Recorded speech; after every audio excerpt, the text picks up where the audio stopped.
Hi, and welcome to this video on trig graphs.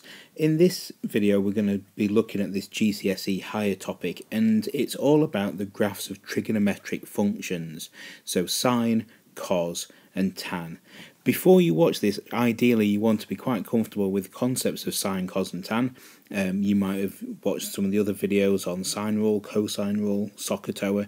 You might even be able to work out the area of a triangle using a half AB sine C. And most school schemes of work won't tackle trig graphs until after you're quite comfortable doing these things, and I'm going to do the same here. As ever, if you want more information, you can of course follow me on Twitter at Mr_G_Walton, or the school account at Tupton Maths. So what we're going to do in this video, we're going to be able to recognise these graphs of sine, x, cos x and tan x between 0 and 360 degrees. So by the end of the video you should be able to know what they look like, and maybe even sketch out some of these yourself too. We're going to be able to perform some simple transformations on sine x and cos x, and we're going to use the trig graphs to find more than just the principal value given in your calculator display. So if you've been doing some SOHCAHTOA work or some other trig work, you'll know that your calculator will give you an answer, but that's actually only one answer, and there could be multiple solutions to this problem, and I'm going to show you how the graphs can show what those other solutions are. Okay, let's start off just by having a look at the graphs then. I've drawn three out for you already. We've got y equals sine x up here, this is the blue one, which is this nice curved line here. Y equals cos x, which looks very similar, and we'll talk about some of the characteristics of these graphs in a second. And then y equals tan x, which looks quite weird. You might not have seen graphs that look like this before. And so this is a strange one and stands out by itself, and again we'll explore why it does this in a second. Okay, let's start off looking at y equals sine x then. If you were to put any of these values in your calculator, you'll actually see some of these things coming out. So for example, if you did sine of 0, you will see that 0 comes out, okay, on your calculator. So when x is 0, the value coming out on your calculator is also 0 here. If you did sine of 90, you'll see that the value coming out on your calculator is 1. That's because this graph goes up to 1, and in fact that's the largest value you can get coming out up here at 1. If we did sine of 180 degrees, you'll get 0. Sine of 270 means you're going to get minus 1. So the lowest value you can get coming out is minus 1, and that's down here at 270. And then it repeats all the way back up to 360, which is 0 again. And this graph continues in this form. It's a wave form, and it continues all the way along. And in fact, not only does it start at 0 here, it also goes in the negative direction. So this wave just continues forever and carries on repeating itself. So it repeats every 360 degrees. So any values past 360 are going to be the same as if I started here at 360. Okay, so we get exactly the same pattern coming along. Now cos is very, very similar. If I put a 0 in for x here, cos of 0, you'll notice I get 1 coming out. And that's the highest value that I can get for cos x. The graph then carries on reducing until I get to 0 here. So cos of 90 is 0, and it carries on coming down until I get cos of 180 to be minus 1.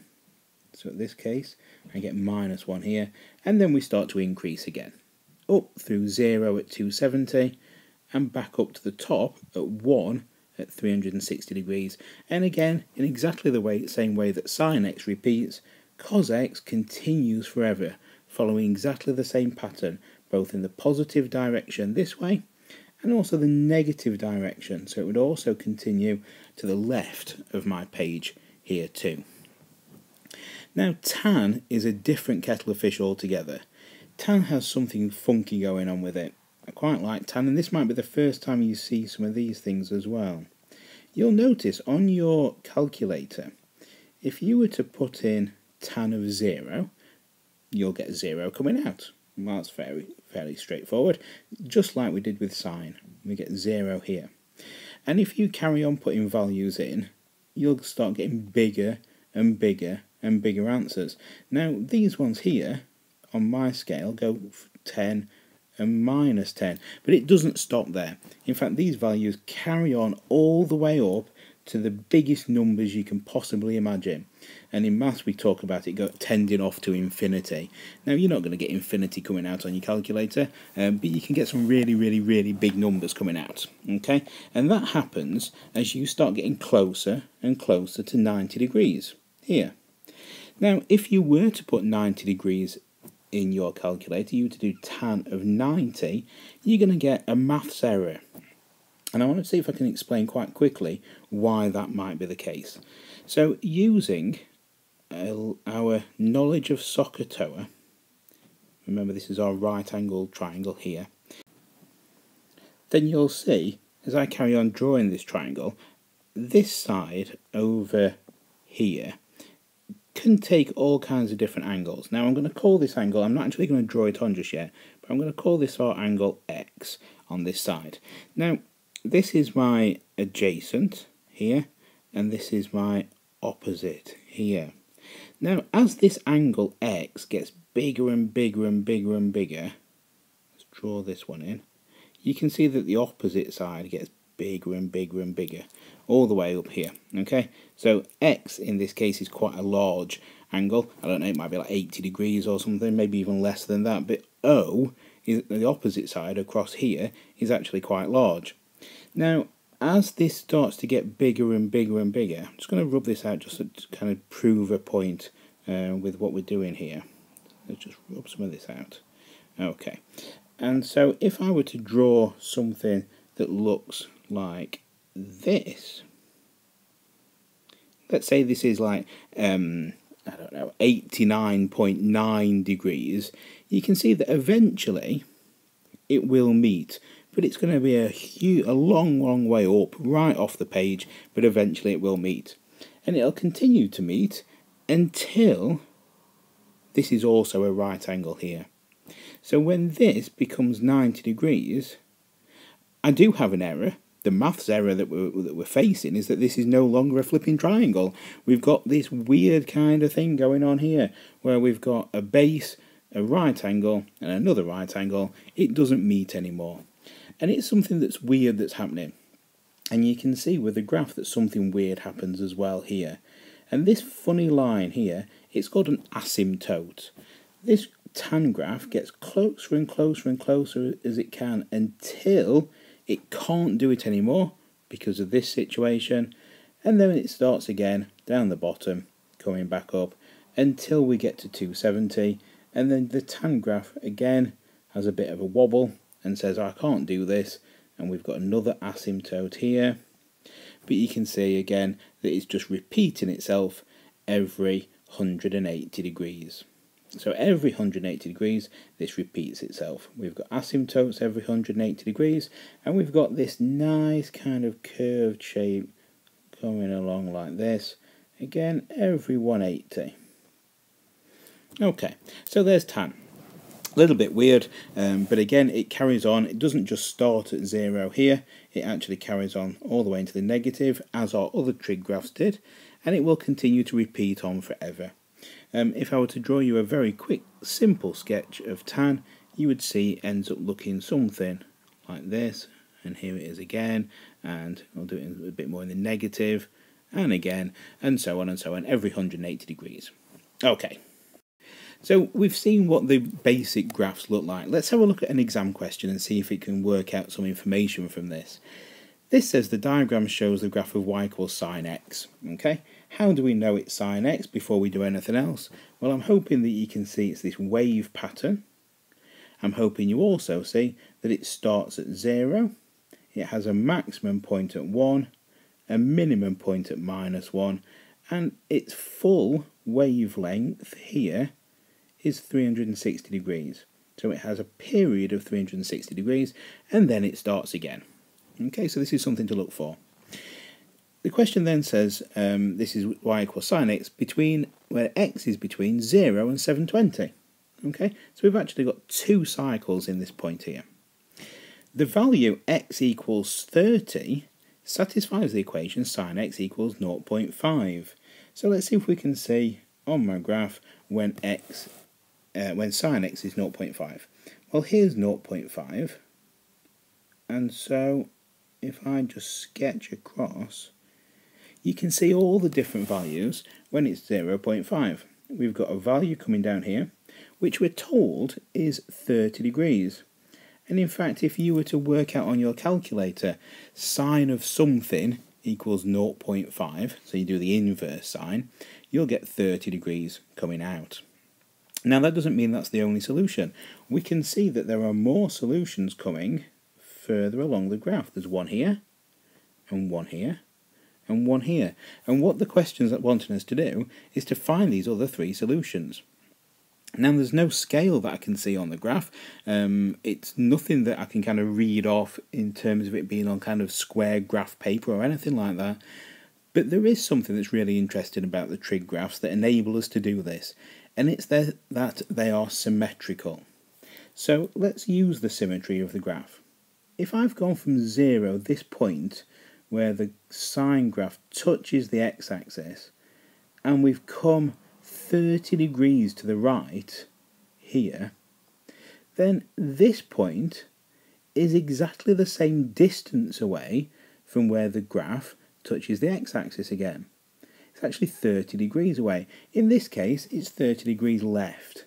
So this point here is actually 180 minus 30 degrees, which is 150 degrees. So that's one of my solutions. Let's see what happens further along the graph. Here's 360, and this is 30 degrees further along than 360. So this value is going to give me 390 degrees. And the final value is 540. It's 30 degrees to the left of 540, so in this case 510.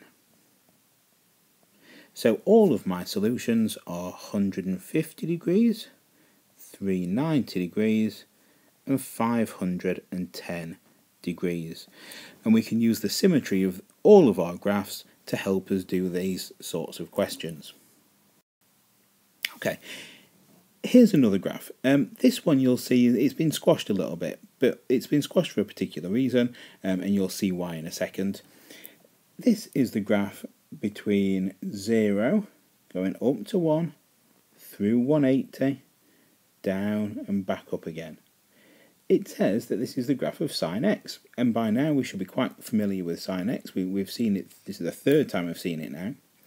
It says solve the equation sin x equals 0.45 for when x is between 0 and 360 degrees. Give your answers correct to one decimal place. Right, so at this point then, we're going to need to grab our calculator to be able to do our first value. We're going to get our principal value from the calculator. And in order to do that, we're going to do sin x equals 0.45. So to work out what x is going to be sine to the minus 1 of 0.45, making sure that our calculator is in degrees. So if it says a little d in a box or deg on your display, then that's perfect.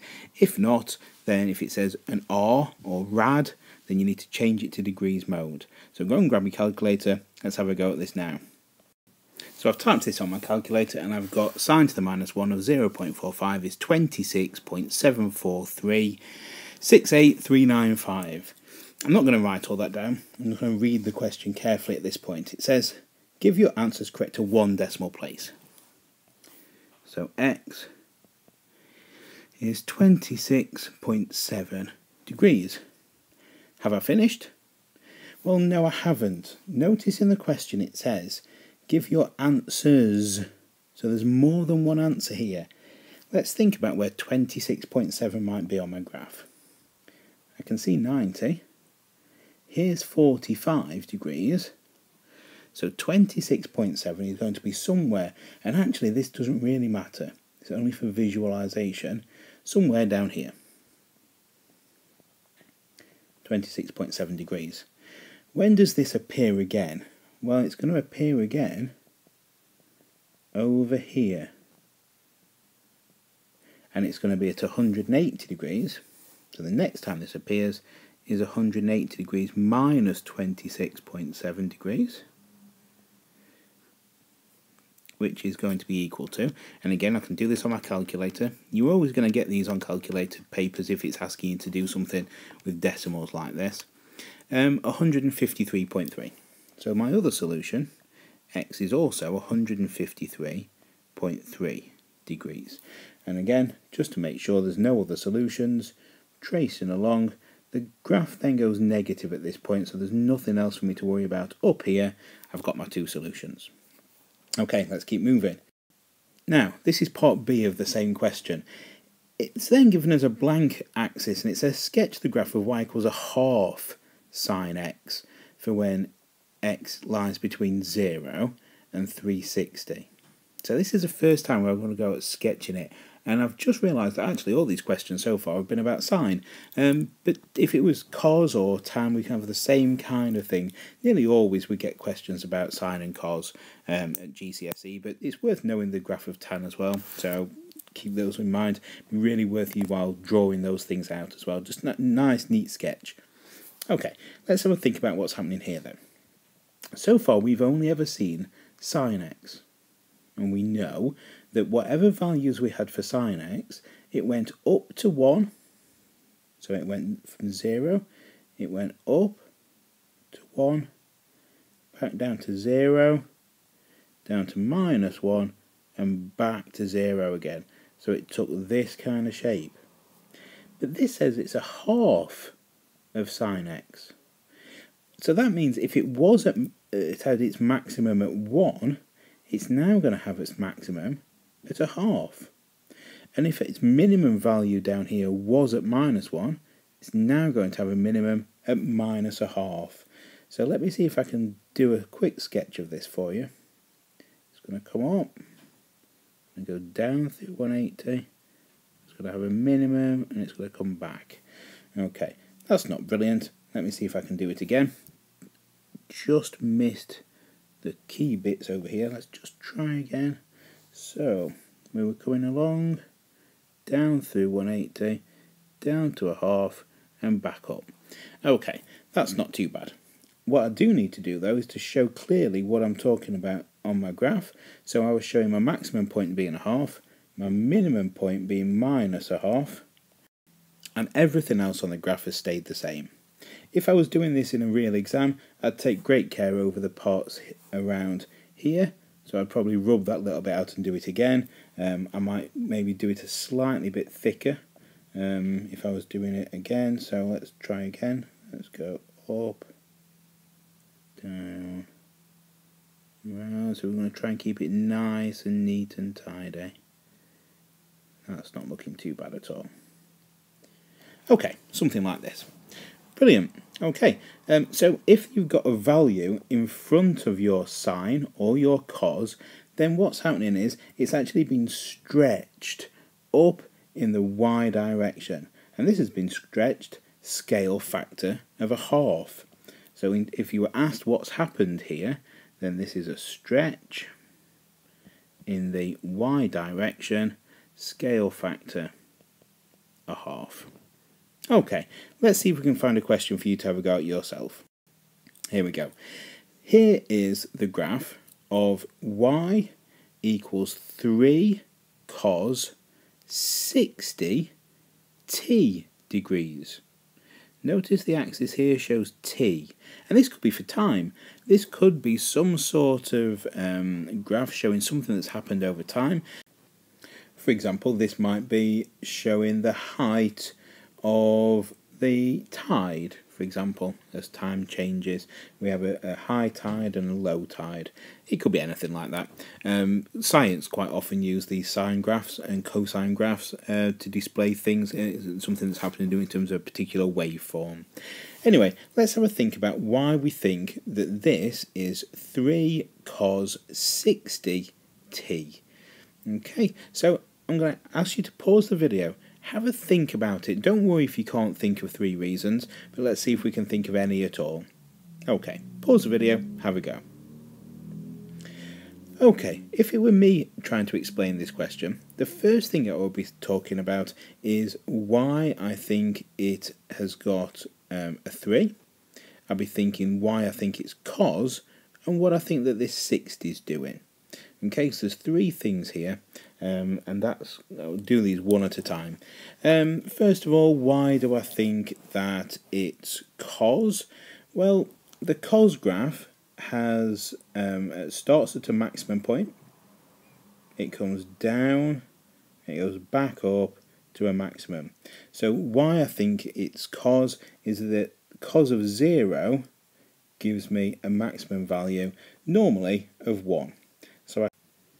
So the first thing I'm going to say is that cos of 0 is 1. Okay, now the next thing to think of is that this isn't just normal cos. We've actually 3 cos. So I can then say that 3 lots of cos of 0 is going to be 3. And that fits. We can see that up here. And what would the value be at our minimum point and all the way up here? Well, our minimum point would normally occur at cos of 180 degrees would give me -1.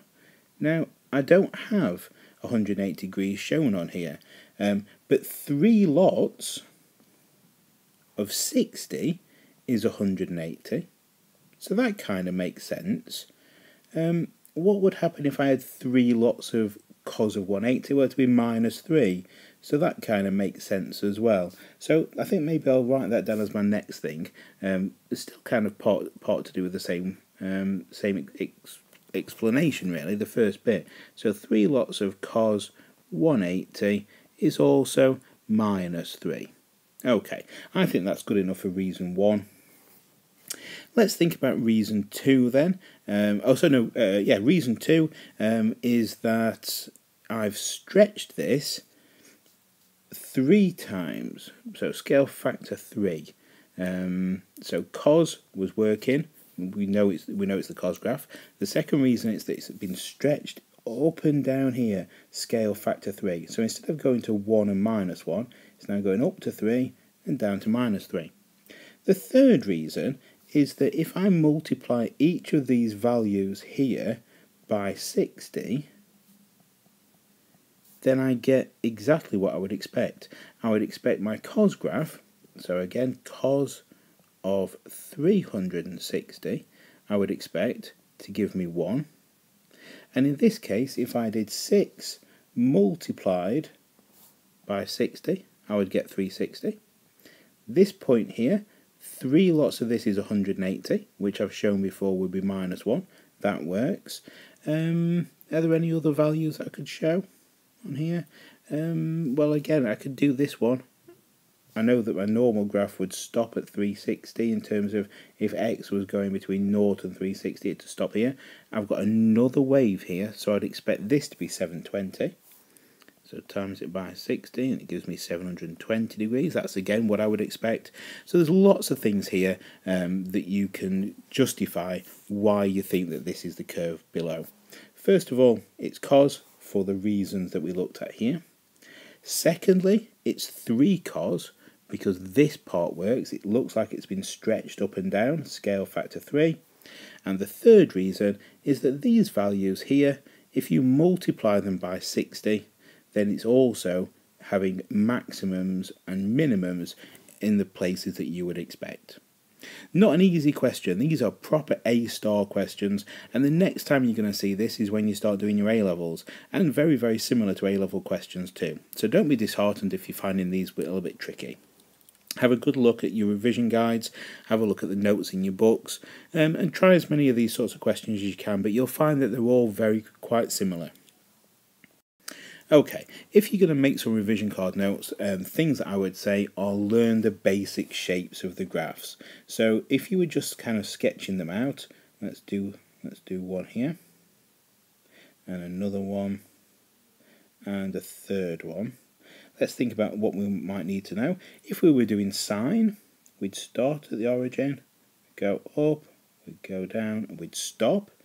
Thinking about how we could label this, it goes up to 1 and down to -1. It has 360 here, 180 and 90 at a max, and 270 at a min here. Let's think about the next one. This first one was sine. Next one, let's do cos, and this time I'm going to start at 1, I'm going to go down, and I'm going to go back up. So we're having 1 down to -1 down here. We know that we can stop at this point at 360, although the graph continues forever. The minimum point occurs at 180, and this point is 90 and 270. And finally, we can draw our tan graph as well. So this is cos x, and tan goes up like this, and then we start again, and then we start again. And if you want to, you can show where the asymptotes are down here, and they are at 90 degrees and repeated every 180 degrees. So this is tan x. Okay, so it's well worth being able to sketch some of these things out. So I might want to mark on some of these as well. That's 180 there and 360. Okay, let's think about what else we might need to know.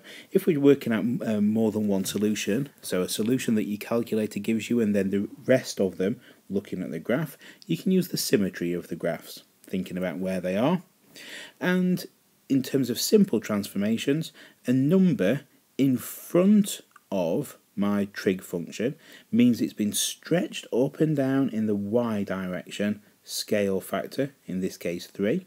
If this was 2 sine x, it'd be scale factor 2, and so forth. If there's a number inside the bracket here, it's still a stretch.